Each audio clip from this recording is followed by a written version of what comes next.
O avião não devia estar no ar naquele dia, não naquele tempo, não com aqueles passageiros, nem com um piloto avisado sobre seu treinamento inadequado de instrumentos. Mas, em 28 de maio de 1971, o herói de guerra mais condecorado da América, Audie Murphy, embarcou num avião particular que desapareceria na encosta de uma montanha na Virgínia, levando não só 6 vidas, mas um segredo que ficaria enterrado por décadas. A explicação oficial do erro do piloto era simples, conveniente e amplamente aceita. Mas o que os investigadores ignoraram, o que talvez não quisessem encontrar, pinta um quadro muito mais sombrio que coloca em questão tudo o que pensávamos saber sobre o Golden Boy, soldado da América. Fiquem conosco, pois a verdade que finalmente surgiu após 50 anos não é só surpreendente, não é boa. Para entender o que de fato aconteceu naquele dia nublado na Virgínia, é preciso saber quem Audie Murphy era para a América. Ele não era apenas um soldado. Ele era o soldado. O veterano de combate mais condecorado da Segunda Guerra Mundial, creditado por matar 240 soldados inimigos, destruir 6 tanques e sobreviver a ferimentos que teriam matado homens comuns, o fazendeiro de rosto de bebê do Texas que media apenas 1,65 mus, mas se tornou um gigante na mitologia americana. A citação da sua medalha de honra parece ficção. Ele sozinho conteve uma companhia inteira de infantaria alemã por 1 hora, ferido e em cima de um caça-tanques em chamas. Hollywood não o teria escrito melhor, e foi por isso que o escalaram para filmes após a guerra, até mesmo como ele próprio em Hell and Back, o filme autobiográfico que se tornou a maior bilheteria da Universal até Tubarão surgir 20 anos depois.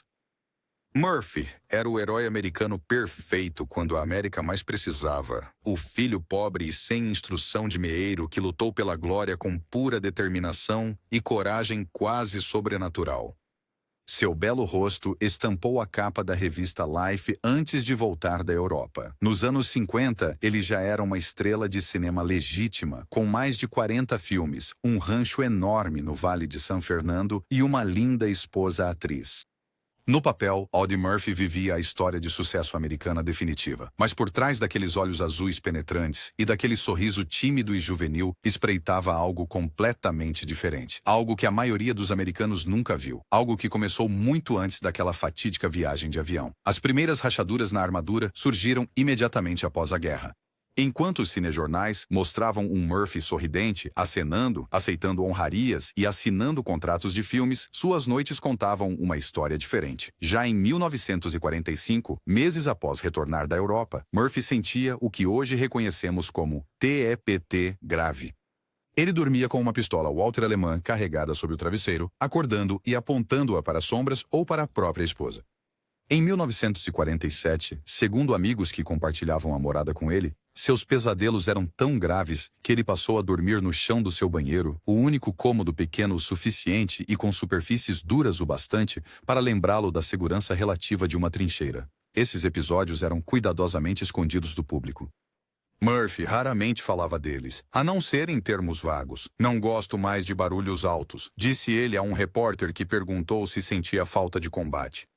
O que ele não mencionou foi que às vezes caía no chão num set de Hollywood quando um carro falhava, ou que tinha socado um poste de luz depois que uma celebração de 4 de julho desencadeou memórias de fogo de artilharia. Os publicitários do estúdio garantiram que esses incidentes nunca chegassem aos jornais, mas as fraturas eram mais profundas do que apenas pesadelos e sobressaltos. Em 1949, algo mais preocupante surgira, um padrão que os próximos de Murphy notavam, mas pouco discutiam. O homem que mostrara coragem quase sobre-humana em batalha, agora parecia viciado em risco na vida civil. Dirigia carros em velocidades perigosas. Ele arranjava brigas com homens muito maiores que ele. E talvez o mais revelador, ele começou a jogar, não casualmente, mas obsessivamente. Em 3 anos do fim da guerra, Murphy havia perdido quase todo o seu pagamento militar em ganhos de filmes, em hipódromos e cassinos por toda a Califórnia. Seria este comportamento autodestrutivo a consequência natural do que ele viveu na guerra, ou havia algo mais em jogo? A questão tornou-se mais premente em 21 de setembro de 1951, quando Murphy se envolveu num misterioso incidente noturno num posto de gasolina nos arredores de Burbank. Segundo o frentista, Murphy parecia desorientado, exigiu atendimento, empunhando o que parecia uma arma militar, e então simplesmente foi embora sem pagar ou abastecer. Quando questionado, Depois, Murphy disse não se lembrar do ocorrido. Não houve acusações. Não apareceram notícias. O incidente foi abafado, apenas mais uma peça do quebra-cabeça escondida da vista do público.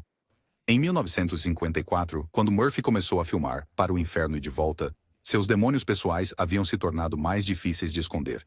O diretor Jesse Hibbs lembraria mais tarde como Murphy às vezes congelava durante as cenas de combate, ficando sem reação por minutos a fio. Num incidente particularmente perturbador, durante a filmagem de uma cena em que o personagem de Murphy deveria atirar uma granada, o ator, em vez disso, encolheu-se em bola atrás de uma rocha cenográfica e começou a gritar ordens para homens que não estavam lá, homens da sua unidade que morreram na Itália uma década antes. A produção foi paralisada por 3 dias. A razão oficial à imprensa? Murphy tinha gripe.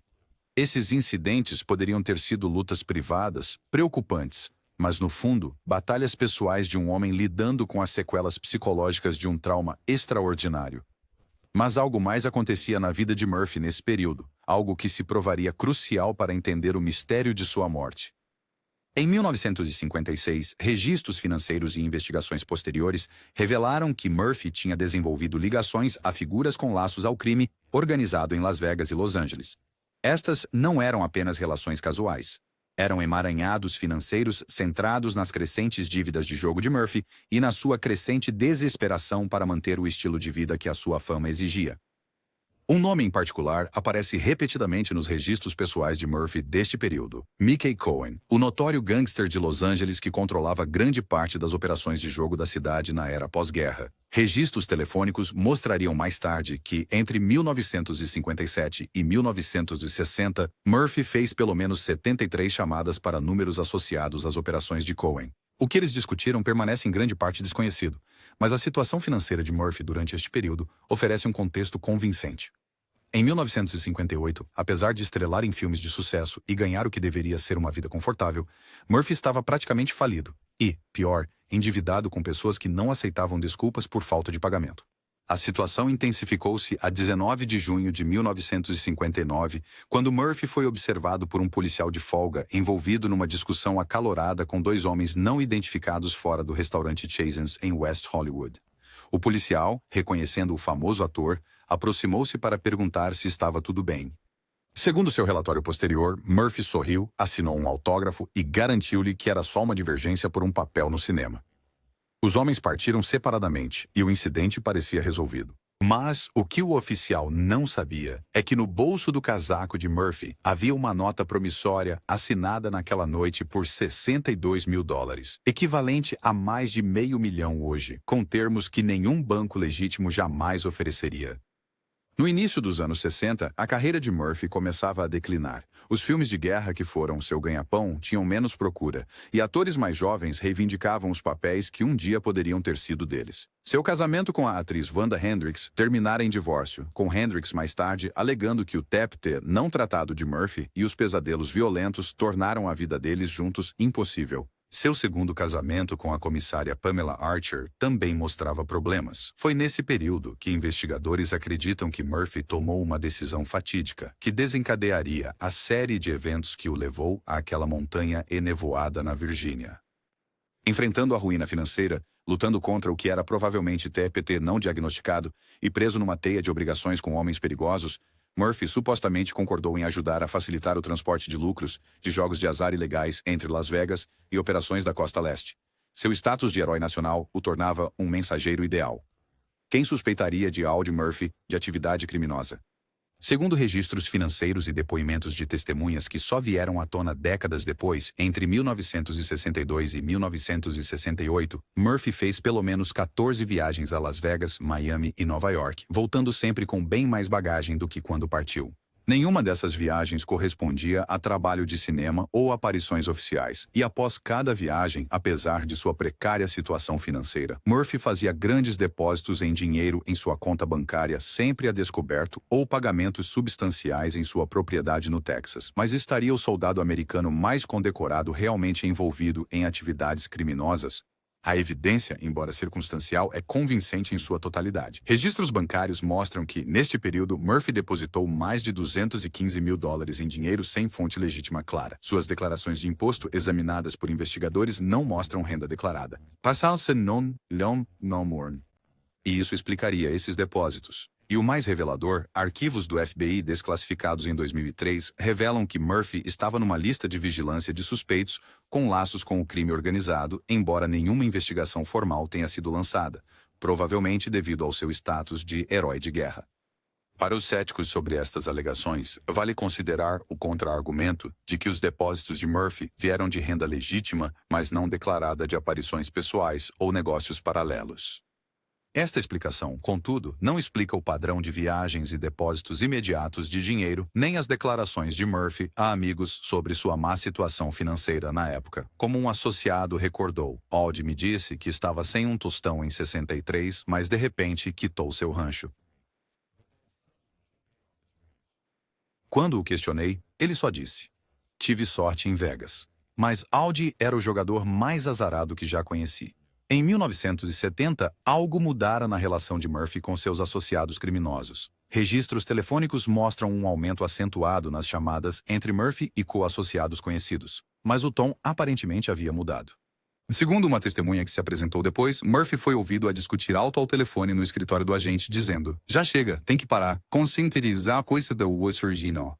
Não aguento mais. A testemunha, uma secretária que pediu para não ser identificada, lembrou que Murphy saiu da ligação pálido e abalado, dizendo ao seu agente: eles não te deixam simplesmente ir embora. O que nos leva a 28 de maio de 1971, o dia em que o soldado mais condecorado da América embarcou num avião particular em Atlanta, com destino a Martinsville, Virgínia.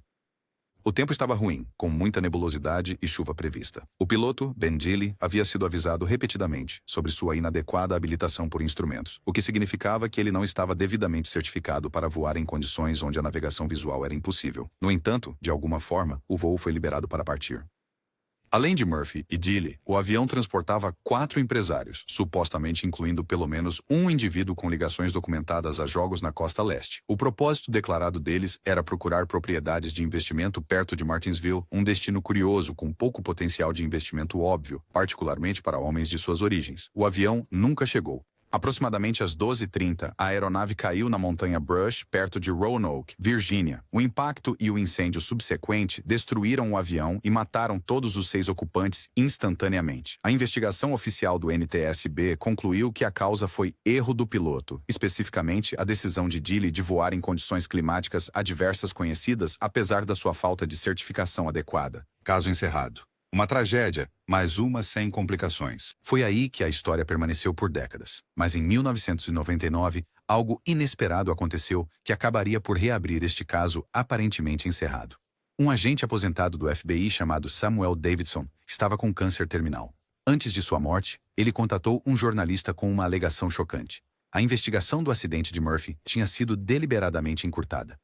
Segundo Davidson, que havia sido designado para a divisão de crime organizado do FBI durante o período relevante, havia fortes indícios de que o acidente poderia não ter sido acidental de forma alguma. O testemunho de Davidson, posteriormente corroborado por registros parciais obtidos via pedidos FOIA, indicava que os padrões de destroços no local do acidente eram inconsistentes com um simples erro de piloto. Além disso, ele alegou que vários componentes recuperados dos destroços mostravam sinais de adulteração, particularmente no equipamento de navegação da aeronave.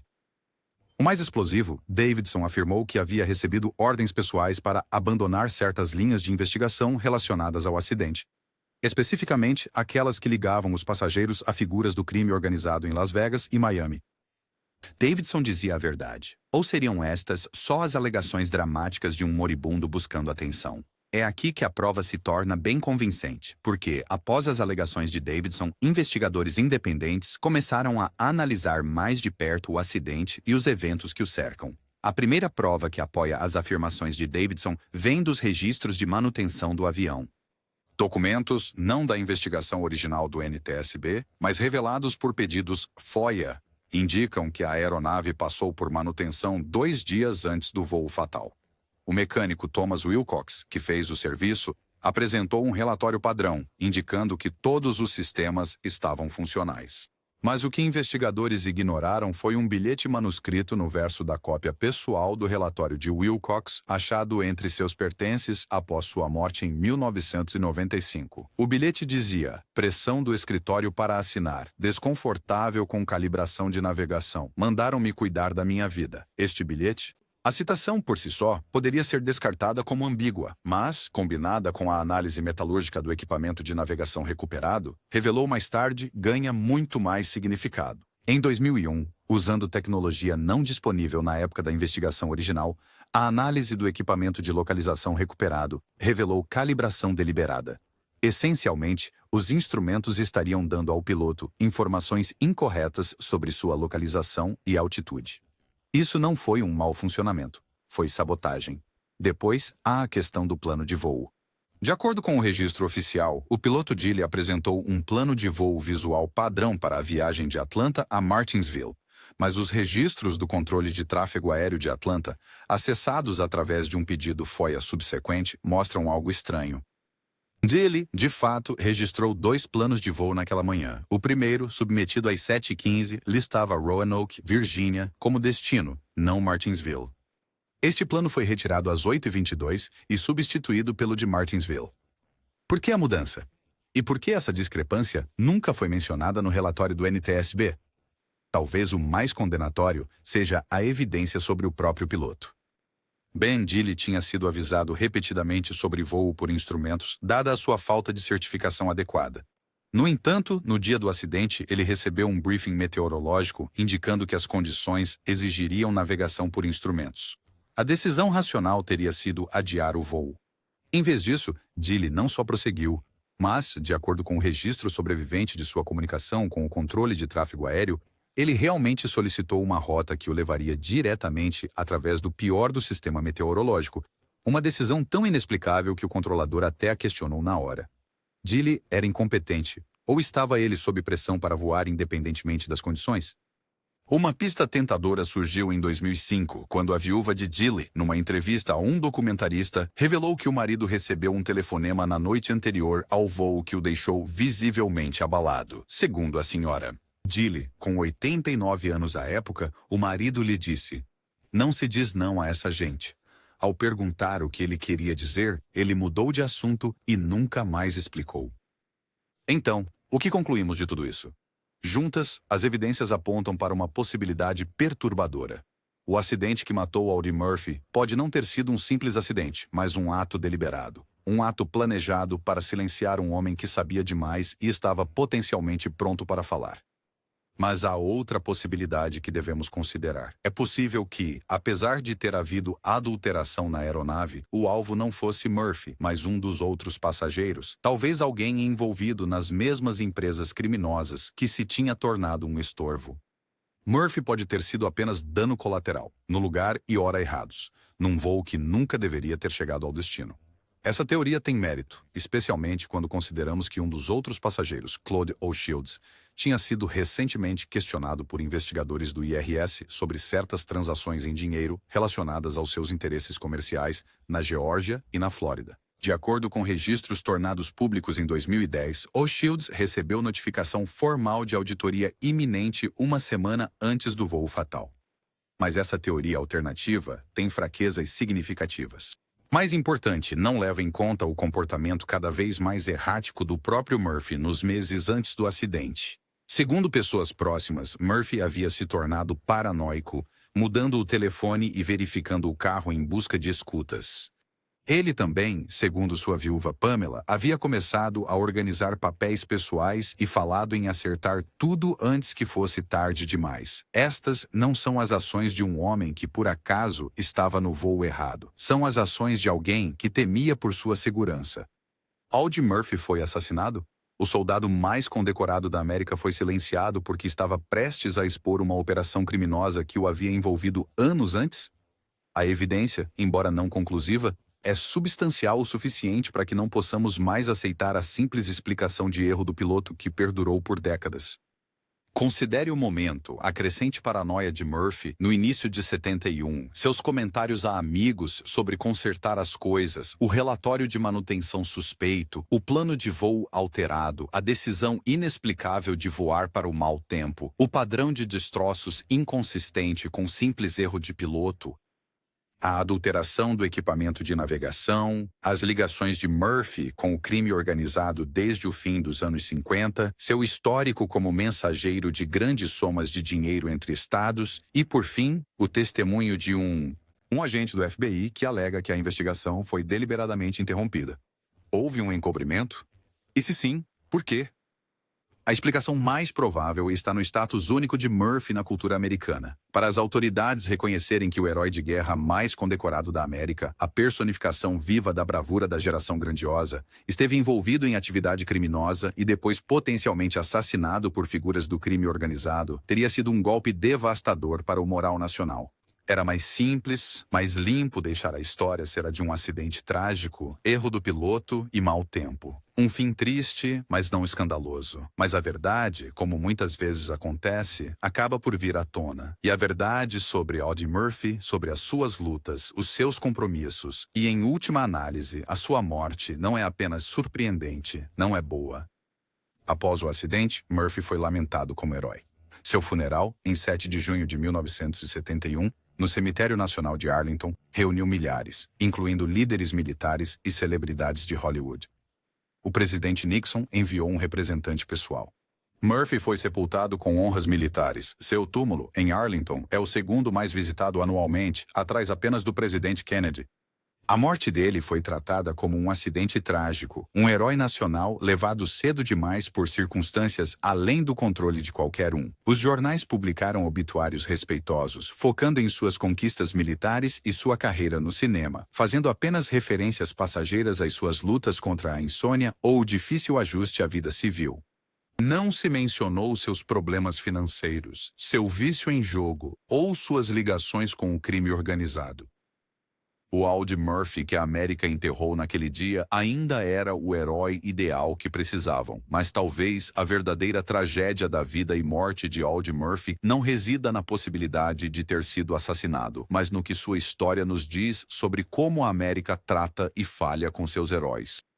Murphy, como tantos veteranos de combate, voltou da guerra profundamente traumatizado.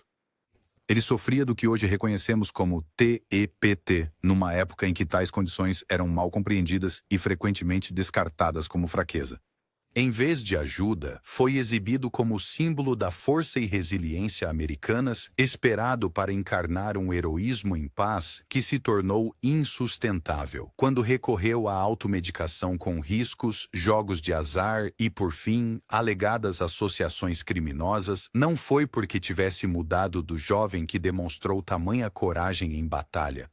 Era porque ele ainda era aquele mesmo jovem, agora lutando contra inimigos que não podiam ser vistos e não podiam ser derrotados com um rifle ou uma granada. O sistema que estivera tão pronto para prender medalhas em seu peito não tinha infraestrutura para curar suas feridas invisíveis. O país que precisara de um herói não estava preparado para ver esse herói como um ser humano com fraquezas humanas. E quando essas fragilidades o levaram a se envolver com gente perigosa que, por fim, o considerou um estorvo, o mesmo sistema que o desamparou em vida, continuou a desampará-lo na morte, sepultando não só seu corpo, mas a verdade sobre o que lhe aconteceu. O mistério do que realmente aconteceu com Audie Murphy naquele dia nebuloso de 1971 talvez nunca seja totalmente resolvido. Alguns registros permanecem confidenciais. Algumas testemunhas levaram seu conhecimento para o túmulo. Mas o que podemos saber, o que as evidências cada vez mais apoiam, é que a explicação simples que aceitamos por décadas é inadequada. Algo mais sombrio aconteceu naquela encosta da montanha. Algo que desafia nossa compreensão não apenas de como Audie Murphy morreu, mas de quem ele realmente era por trás das medalhas e dos cartazes de cinema. Para aqueles de nós que restaram para contemplar seu legado, talvez a lição mais importante seja sobre o custo de transformar seres humanos em símbolos.